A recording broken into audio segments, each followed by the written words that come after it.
Hello दोस्तों, मैं हूं डॉक्टर शिवराज सिंह। स्वागत है आपका मेरे चैनल हिस्ट्री विद सिंह में। दोस्तों, आशा है आप लोग अच्छे से होंगे, बढ़िया अपनी पढ़ाई कर रहे होंगे। तो ये जो है क्लास 7 का आप पढ़ेंगे आज अध्याय 8 चैप्टर 8 और अध्याय का नाम है 18वीं शताब्दी में नए राजनीतिक गठन। ठीक है, इसके पहले मैंने आपको क्लास 6 की एनसीईआरटी हिस्ट्री की पूरे लेसन जो है चैप्टर कंप्लीट करा दिए हैं।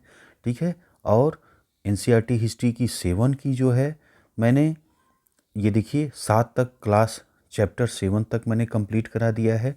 आज अंतिम चैप्टर है 8, उसको मैं कंप्लीट आज की वीडियो में करा देता हूँ। ठीक है, फिर क्लास 7 आपका कंप्लीट हो गया, क्लास 6 कंप्लीट हो गया है, क्लास 7 इस वीडियो में कंप्लीट हो जाएगा। ठीक है, फिर आगे के वीडियो हम लोग क्लास 8 की एनसीईआरटी हिस्ट्री की वीडियो देखेंगे। ठीक है, तो आइए देखिए, यदि आप स्टार्टिंग हो रही है, यदि आप मानचित्र 1 और 2 को ध्यानपूर्वक देखेंगे तो आपको पता चलेगा कि 18वीं शताब्दी के पूर्वार्ध, ठीक है, 18वीं शताब्दी के पूर्वार्ध के दौरान उपमहाद्वीप में कुछ विशेष रूप से उल्लेखनीय घटनाएं घटी। ठीक है, गौर कीजिए कि कई स्वतंत्र राज्यों के उदय से मुगल साम्राज्य की सीमाएं किस तरह बदली। आप यह भी देखें कि 1765 तक एक अन्य शक्ति यानी ब्रिटिश सत्ता ने पूर्वी भारत के बड़े हिस्सों को सफलतापूर्वक हड़प लिया। अब देखिए दोस्तों, ये ब्रिटिश सत्ता, जो ब्रिटिश आए, यूरोपीय लोग भारत में आए हैं। मैंने हर यूरोपीय पे जो है बहुत अच्छे से वीडियो बनाया है, आप इसको देख लीजिए जिससे कि आपकी इतिहास और अच्छे से तैयार हो सके। ठीक है, आप प्लेलिस्ट में जाकर देख लीजिएगा, मैं कोशिश करूँगा कि आई बटन में भी आपको मिल जाए। तो यूरोपीय लोगों का जो भारत आगमन है वो मैंने पूरा वीडियो बनाया है। ठीक है, आप देख लीजिएगा अच्छे से और तैयारी हो जाए अगर आपने नहीं देखा है तो। अब देखिए आगे, ये मानचित्र हमें यह दर्शाते हैं कि 18वीं शताब्दी की एक अवधि ऐसी थी जब भारत में राजनीतिक परिस्थितियां अपेक्षाकृत एक छोटे से समयांतराल में बड़ी तेजी से अचानक बदलनी शुरू हो गई थी। इस अध्याय में हम 18वीं शताब्दी के पूर्वार्ध, मोटे तौर पर 1760 में जब औरंगजेब की मृत्यु हुई थी से 1761 तक जब पानीपत की तीसरी लड़ाई हुई के दौरान उपमहाद्वीप में उत्पन्न हुई नई राजनीतिक शक्तियों के बारे में पढ़ेंगे। ठीक है, तो देखिए दोस्तों, यहाँ पे आप पहले मैप एक देख लीजिए। ये थोड़ा छोटा कर देते हैं जिससे आप पूरा आपको दिखे। ये देखिए मानचित्र 1 है, 18वीं शताब्दी में नए राज्यों का गठन। ठीक, आप देख पा रहे हैं। और ये जो मुगल साम्राज्य की बाहरी सीमा है 1700 ईस्वी में, ये देखिए आप यहाँ पे, यहाँ से यहाँ, और दक्षिण में आप देख पा रहे हैं ये जो है मुगल साम्राज्य की बाहरी सीमा आप देख पा रहे हैं। ठीक है, और नए राज्यों का गठन भी आप देख पा रहे हैं, जैसे देखिए सिख हैं, गुजरात, मालवा, अवध, बंगाल, है ना, हैदराबाद, मराठा। ठीक, तो 1700 ईस्वी में ये हम देख पा रहे हैं।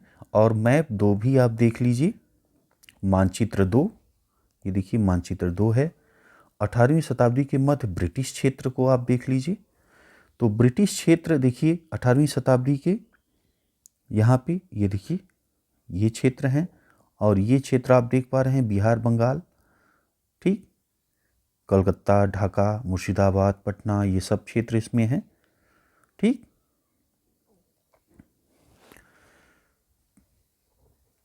तो अच्छा, एक चीज़ आप लोग ध्यान दीजिए, जैसे 18वीं शताब्दी लिखा है ना, तो 1800 मत समझिएगा। 18वीं शताब्दी मतलब कि 1700। ठीक है, ऐसे।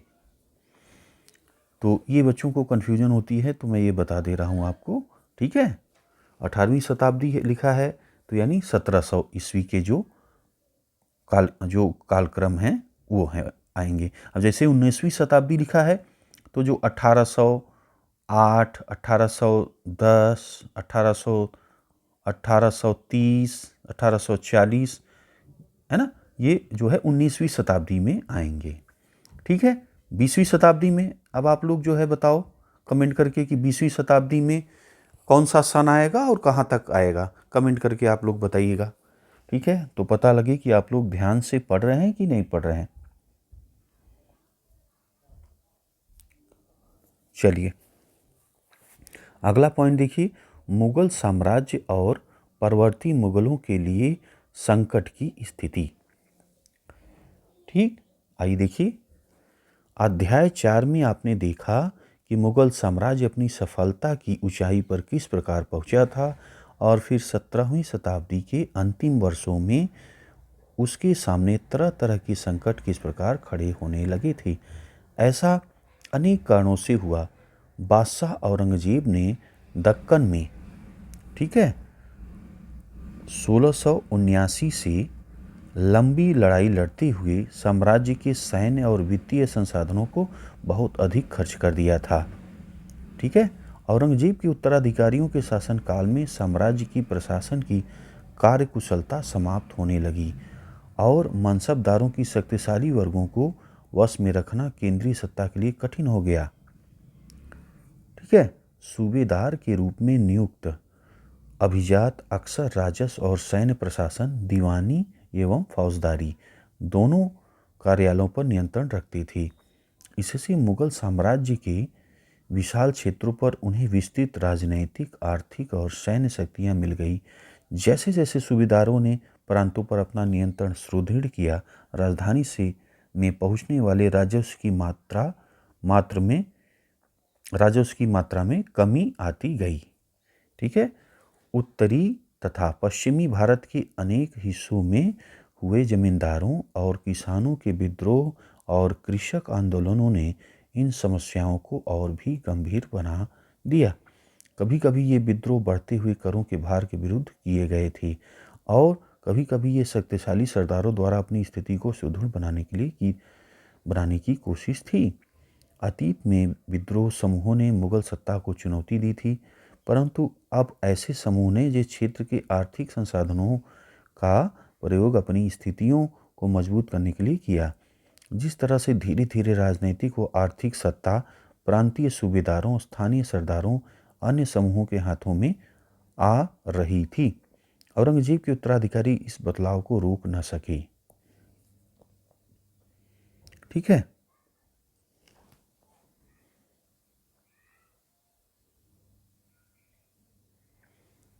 आगे देखें, अगला पॉइंट यहाँ पे दिख रहा है, भरपूर फसल और खाली तिजोरियाँ। एक तत्कालीन लेखक ने साम्राज्य के वित्तीय दिवालियेपन का वर्णन इन शब्दों में किया है। बड़े बड़े जमींदार निसहाय और निर्धन हो गए हैं। उनके किसान वर्ष में 2 फसलें उगाते हैं, लेकिन उन्हें दोनों में से कुछ नहीं मिलता। उनके स्थानीय गुमास्ते एक तरह से किसानों के हाथ की कठपुतली बने रहते हैं, जैसे कि स्वयं किसान अपने ऋणदाता के वश में रहता है जब तक कि वह साहूकार का कर्जा नहीं चुका देता। इस प्रकार संपूर्ण व्यवस्था, एक प्रशासन इतना चकनाचूर हो चुका था कि यद्यपि किसान अपनी फसल के जरिए मानो सोना बटोरता है, लेकिन उसके मालिक जमींदार को एक तिनके का टुकड़ा भी नहीं मिलता है। ऐसी हालत में जमींदार सशस्त्र सेना कैसे रख सकते हैं जिनकी उनसे आशा की जाती है। वे अपने सैनिकों को जो लड़ाई के समय अपने आगे आगे चलते हैं और घुड़सवारों को जो उनके पीछे ठीक चलते हैं, पैसा कहाँ से देंगे। ठीक, आगे देखिए, इस आर्थिक राजनीतिक संकट के बीच ईरान के शासक नादिर शाह ने 1739 ईस्वी में दिल्ली पर आक्रमण किया। ठीक है, संपूर्ण नगर को लूटकर वह भारी मात्रा में धन दौलत ले गया। नादिर शाह के आक्रमण के बाद अफगान शासक अहमद शाह अब्दाली के आक्रमणों का तांता लगा रहा। उसने तो 1748 ईस्वी से 1761 ईस्वी के बीच 5 बार उत्तरी भारत पर आक्रमण किया और लूटपाट मचाई। देखिए अगला पॉइंट है नादिर शाह का दिल्ली पर आक्रमण। इसे आप देखिए, नादिर शाह के आक्रमण के परिणाम स्वरूप दिल्ली में जो विध्वंस हुआ उसका वर्णन समकालीन प्रेक्षकों ने किया था। इनमें से एक ने मुगल कोष से जिस तरह धन लूटा गया उसका वर्णन इस तरह से किया है। 60 लाख रुपए और कई हजार सोने के सिक्के, ठीक है, लगभग 1 करोड़ रुपए के सोने के बर्तन, ठीक है। अब देखिए यहाँ पे कितने पैसे लूटे गए हैं, 60 लाख रुपए और कई हजार सोने के सिक्के, लगभग 1 करोड़ रुपए के। अब ये आप समझिए कि आज के पैसे से ये तुलना मत करिए कि ये 1 करोड़ हो लेके गया 60 लाख रुपए। बात उस समय है जब, जानते हैं जब ये लूटा गया है उस समय घोड़ा कितने रुपए में मिलते थे? घोड़े की कीमत 100 रुपये, 100 से 150 रुपये में एक अच्छा खासा आप घोड़े मिल जाते थे। 100 रुपये या 150 रुपये में सोचिए एक बढ़िया घोड़ा मिल जाता था। और उस हिसाब से आप इस पैसे का अंदाज़ा लगाइए। आज आप घोड़ा खरीदने जाएंगे, एक अच्छी नस्ल का घोड़ा, तो कितने रुपए का मिलेगा सोचिए आप। और उस समय जब ये लूटा गया है उस समय घोड़े की कीमत 100 रुपये या 150-200 में तो बहुत बढ़िया घोड़ा मिल जाता था, ठीक है। तो अब अंदाज़ लगाइए, तो इस हिसाब से आप सोचिए कि कितनी कीमत लूट किए नादिर शाह ले गया है, ठीक है। लगभग 50 करोड़ रुपए के गहने, जवाहरात और अन्य चीज़ें ले गया, जिसमें कुछ तो इतनी बेशकीमती थी कि दुनिया में उनका कोई मुकाबला कोई नहीं कर सकता, जैसे तख्ते ताऊस यानी मयूर सिंहासन, ठीक। एक अन्य वृत्तांत में दिल्ली पर आक्रमण के प्रभाव का वर्णन मिलता है। जो कभी मालिक थे बड़ी दर्दनाक हालत में आ गए, जिन्हें कभी भरपूर आदर इज्जत दी जाती थी उन्हें अब प्यास बुझाने के लिए पानी भी नहीं मिलता। अलग थलग पड़े लोगों को उनके कोनों से खींचकर बाहर निकाल दिया गया। दौलतमंदों को भिखारी बना दिया गया। जो शौकीन लोग कभी तरह तरह के सुंदर कपड़े पहनकर पोशाकों का नया नया फैशन चलाते थे, अब नंगे घूमने लगे हैं। और जिनके पास ज़मीन जायदाद की कोई कमी नहीं थी वे अब बेघर हो गए। नया शहर शाहजहानाबाद अब मलबे का ढेर बन गया। नादिर शाह ने तब शहर के पुराने मोहल्लों पर हमला बोला और वहाँ की सारी दुनिया को तबाह कर डाला, ठीक है। ये देखिए नादिर शाह का ये चित्र आप देख पा रहे हैं यहाँ पे, ये 1779 का चित्र है, ठीक है। आगे देखिए, साम्राज्य पर सब ओर से दबाव तो पड़ ही रहा था। अभिजातों के विभिन्न समूहों की पारस्परिक प्रतिद्वंदिता ने उसे और भी कमजोर बना डाला।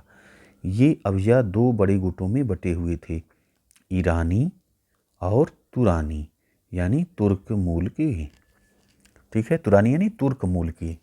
काफ़ी समय तक परवर्ती मुगल बादशाह इनमें से एक या दूसरे समूह के हाथों की कठपुतली बने रहे। बेहद अपमानजनक स्थिति तब पैदा हो गई जब 2 मुगल बादशाहों, फर्रुखसियर, ठीक है, जो कब से कब था 1713 से 1719 ईस्वी तक शासन किया है, और आलमगीर द्वितीय 1754 से 1759 तक शासन किया है, की हत्या हो गई। सोचिए मुगल बादशाह की हत्या हो गई। और 2 अन्य बादशाहों अहमद शाह 1748 से 1754 ईस्वी तक और शाह आलम द्वितीय 1759 से 1816 को उनके अभिजातों ने अंधा कर दिया, ठीक है। अभिजातों को ने उनको अंधा कर दिया, जो दरबार में जिनको जो है खुद सम्राट नियुक्त करते थे, सोचिए। और अब क्या कंडीशन आ गई है, यही अपना जो है शासन पे कब्जा जमाए बैठे हैं और बादशाहों को अंधा कर रहे हैं, सोचिए। मुगल सम्राटों की सत्ता के पतन के साथ साथ बड़े प्रांतों के सूबेदारों और बड़े जमींदारों ने उपमहाद्वीप के विभिन्न भागों में अपनी शक्ति और प्रबल बना ली, जैसे अवध, बंगाल और हैदराबाद।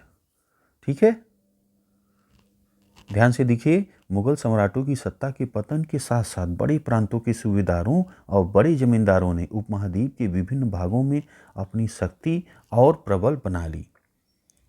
ठीक है, जैसे अवध आप देखा, बंगाल और हैदराबाद, इस पे मैं वीडियो बना चुका हूँ, अवध पे भी, बंगाल पे भी, हैदराबाद पे।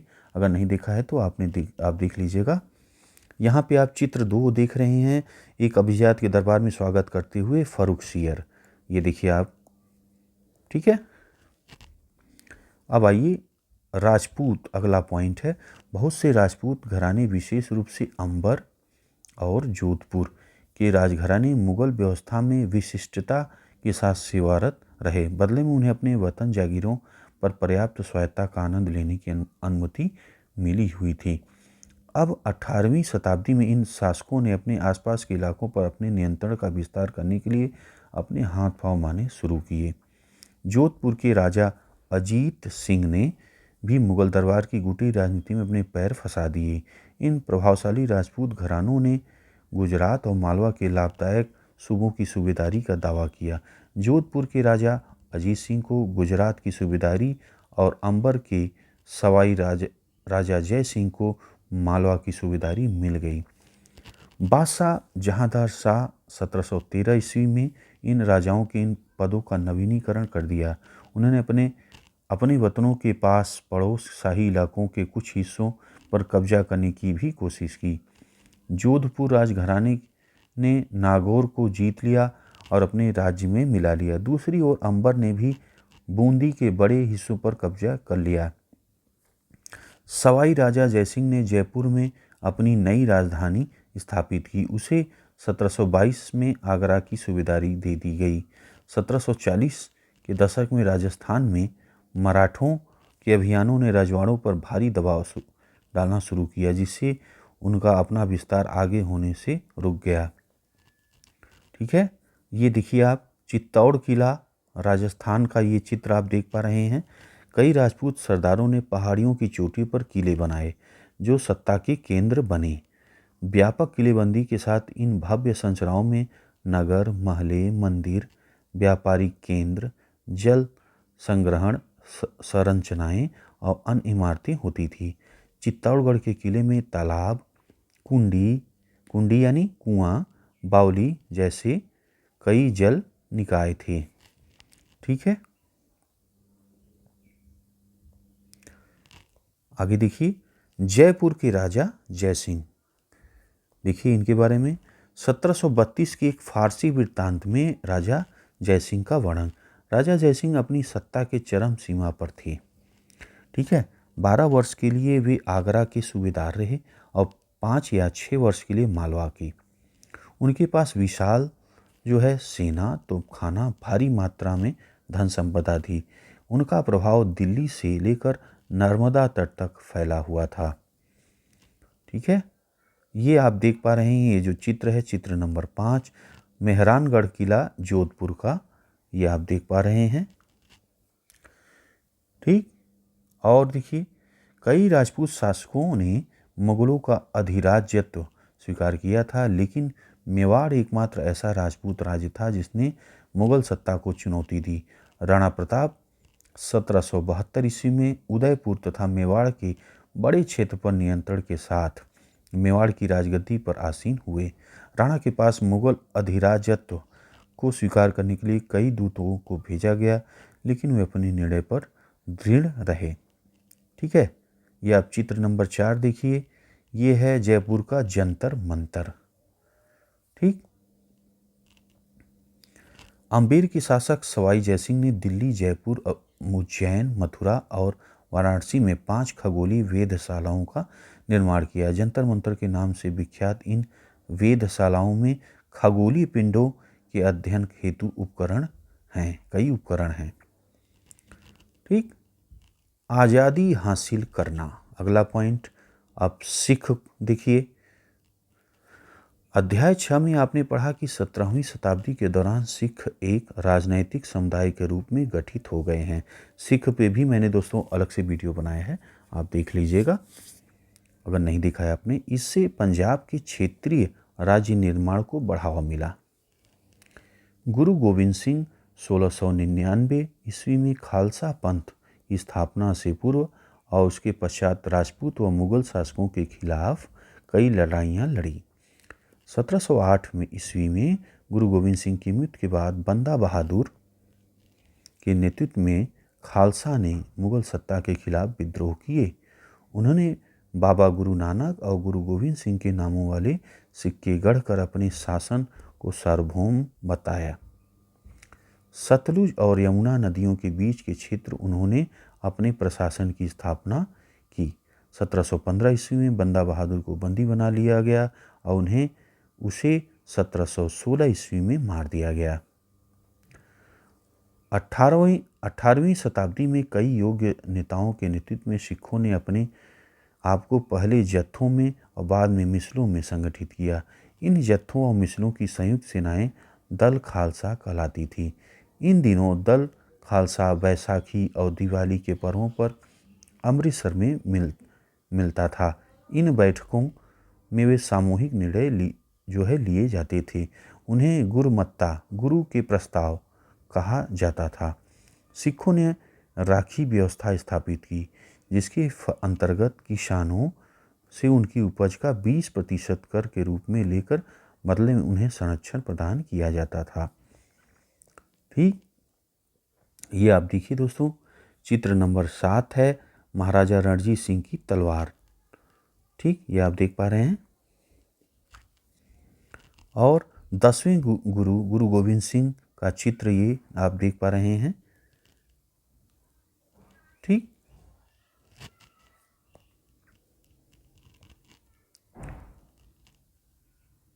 आइए देखिए, गुरु गोविंद सिंह खालसा से प्रेरित किया था।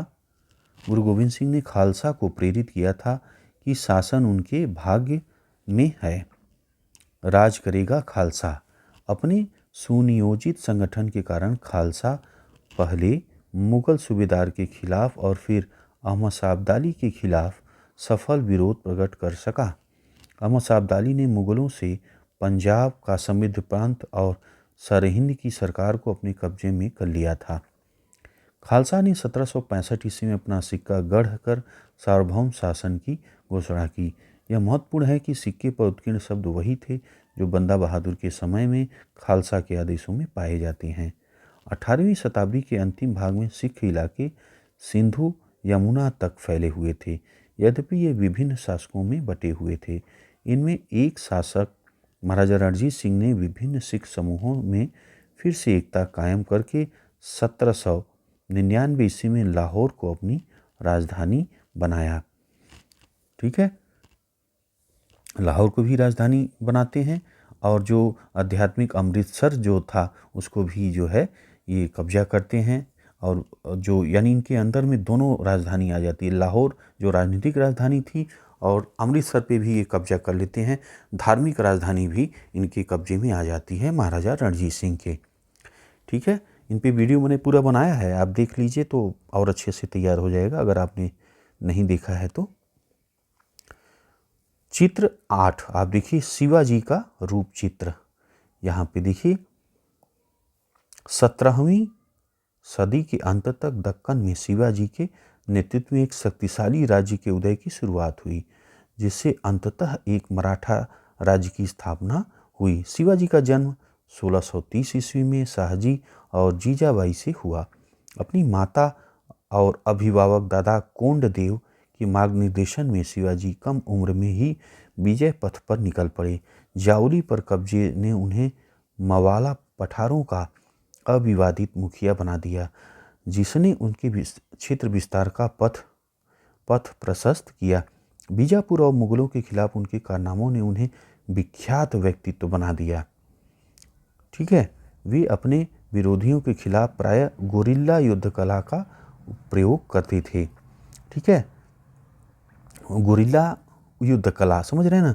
जैसे उनका रणनीति क्या थी कि जैसे अब ये मुग़ल क्या थे, बड़ी बड़ी सेना में भाई चलते थे और कैंप लगाते थे। तो ये जो है रात के समय या एकाएक जो है सीधा हमला करते थे और मारे, और जो है सीधा फिर जो है पीटे और फिर तुरंत गायब, है ना। तो ये जो है इससे इससे जो है जो मुग़ल सेना थी और जो इनके दुश्मन थे बहुत ही परेशान हो गए थे कि भाई कब अटैक किए और पीटा और फिर गायब हो गए।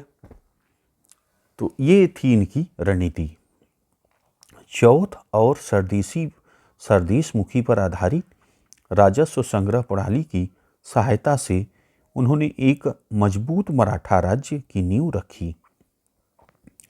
ठीक, अब आइए मराठाओं के बारे में, यहाँ अगला पॉइंट है। शिवाजी को आपने पढ़ लिया, ठीक है। अब आइए आगे पढ़ें। मराठा राज्य एक शक्तिशाली क्षेत्रीय राज्य था जो मुगल शासन का लगातार विरोध करके उत्पन्न हुआ। शिवाजी 1627 ईस्वी से 1680 ने शक्तिशाली योद्धा परिवार देशमुखों की सहायता से एक स्थायी राज्य की स्थापना की। अत्यंत गतिशील कृषक पशुचारक कुणबी मराठों की सेना के मुख्य आधार बन गए। शिवाजी ने प्रायद्वीप में मुगलों को चुनौती देने के लिए सैन्य बल का प्रयोग किया। शिवाजी की मृत्यु के पश्चात मराठा राज्य में प्रभावशाली शक्ति चित्तपावन ब्राह्मणों के एक परिवार के हाथ में रही, जो शिवाजी के उत्तराधिकारियों के शासनकाल में पेशवा प्रधानमंत्री के रूप में अपनी सेवाएं देते रहे।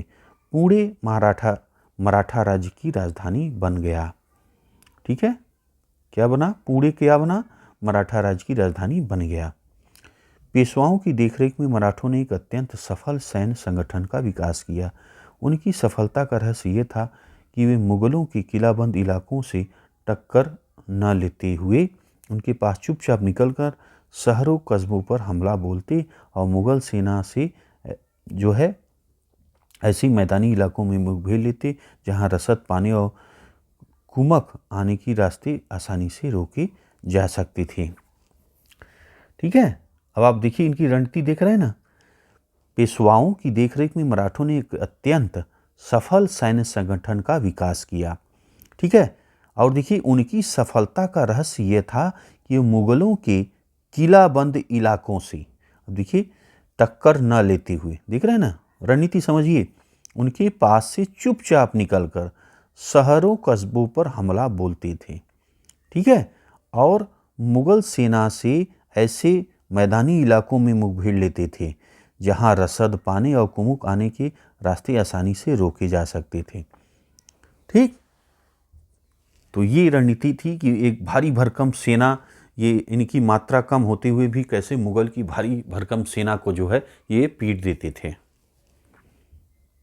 आइए 1720 से 1761 ईस्वी के बीच मराठा साम्राज्य का काफ़ी विस्तार हुआ। उसने सने सने काफ़ी सफलतापूर्वक मुगल साम्राज्य की सत्ता को क्षति पहुंचाई। ठीक है, 1720 ईस्वी के दशक तक मालवा और गुजरात मुगलों से छीन लिए गए। ठीक, 1730 के दशक तक मराठा नरेश को समस्त दक्कन प्रायद्वीप के अधिपति के रूप में मान्यता मिल गई। साथ ही इस क्षेत्र पर चौथ और सरदेशमुखी कर वसूलने का अधिकार भी मिल गया। चौथ क्या है, सरदेशमुखी क्या है, आइए इससे पहले आप समझ लीजिए। देखिए चौथ क्या है? जमींदारों द्वारा वसूले जाने वाले भू राजस्व का 25% दक्कन में इनको मराठा वसूलते थे। ठीक है, अब देखिए सरदेशमुखी क्या है? दक्कन में मुख्यतः राजस्व संग्रहकर्ता को दिए जाने वाले भू राजस्व का 9 से 10% हिस्सा, ये हो गया आपका सरदेशमुखी। ठीक है, आगे देखें। 1737 ईस्वी में दिल्ली पर धावा बोलने के बाद मराठा प्रभुत्व की सीमाएं तेजी से बढ़ी। वे उत्तर में राजस्थान, पंजाब, पूर्व में बंगाल, उड़ीसा तथा दक्षिण में कर्नाटक, तमिल, तेलुगु प्रदेशों तक फैल गई। इन क्षेत्रों को औपचारिक रूप से मराठा साम्राज्य में सम्मिलित नहीं किया गया, मगर मराठा प्रभुसत्ता को स्वीकार करने के तरीके के रूप में उनसे भेंट की रकम ली जाने लगी। साम्राज्य के इस विस्तार से उन्हें संसाधनों का भंडार तो मिल गया, मगर उसके लिए उन्हें कीमत भी चुकानी पड़ी। मराठों के सैन्य अभियानों के कारण अन्य शासक भी उनके खिलाफ हो गए। परिणाम स्वरूप मराठों को 1761 ईस्वी में पानीपत की तीसरी लड़ाई में अन्य शासकों से कोई सहायता नहीं मिली। ठीक है, अंतहीन सैन्य अभियानों के साथ मराठों ने एक प्रभावी प्रशासन व्यवस्था तैयार की। जब किसी इलाके पर एक बार विजय अभियान पूरा हो जाता था, मराठों का शासन सुरक्षित हो जाता था। तो वहाँ स्थानीय परिस्थितियों को ध्यान रखते हुए धीरे धीरे भू राजस्व की मांग की गई, कृषि को प्रोत्साहन किया गया और व्यापार को पुनर्जीवित किया गया। इससे सिंधिया, गायकवाड़, भोसले जैसे मराठा सरदारों को शक्तिशाली सेनाएं खड़ी करने के लिए संसाधन मिल सके। ठीक है, 1720 ईस्वी के दशक में मालवा में मराठा अभियानों ने उस क्षेत्र के स्थित शहरों के विकास पर समृद्धि को कोई हानि नहीं पहुंचाई। उज्जैन सिंधिया के संरक्षण में, इंदौर होलकर के आश्रय में फलता फूलता रहा।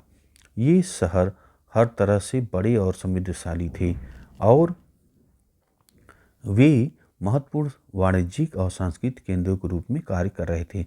मराठों द्वारा नियंत्रित इलाकों में व्यापार के नए मार्ग खुले।